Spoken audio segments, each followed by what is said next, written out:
there's potential this year for a kind of a total realignment of the parties. Seems to me the Democrat Party is now the party of the super mega wealthy who live on the coast and people who don't work, and we're the party of everybody else. And that is a good place to be. And that phenomena really started with President Trump fighting for middle-class, working-class people and putting America first and making America great again and just standing up for the people who actually make the country work. And so I think you're seeing that kind of realignment.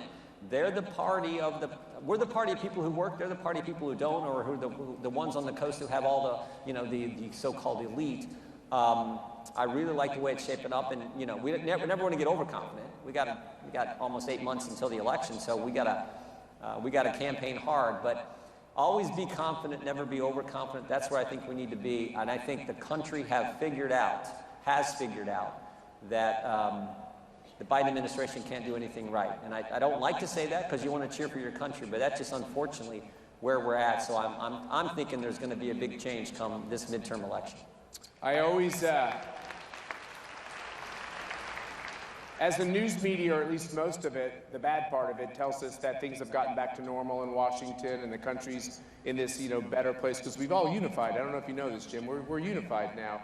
Has this really work around the clock, Commander-in-Chief? Has he called you recently to ask you about? That doesn't happen? No, I have not talked to President Biden, but I was there a little over a year ago on Inauguration Day, and I heard this speech like the whole country did, where he talked about unifying the country, and frankly, that would be helpful. We are too divisive as a nation in many ways, but he talked about that at his speech, and then literally a few hours later went to the Oval Office and signed 20 executive orders that divided the country. Yeah. So that's been the disconnect, and everything they've done policy-wise has been, as I said before, a complete disaster and further divides the country. I mean, you all know the list, but we went from a secure border to complete chaos. We went from stable prices to record 40-year high inflation. We went from safe streets to increasing crime in every major urban area in our country. We went from being respected around the world, projecting strength from the Oval Office, to what we've seen with the debacle that was the exit from Afghanistan and a host of other things. So again, there's nothing that's been done that I think's been done in the right way.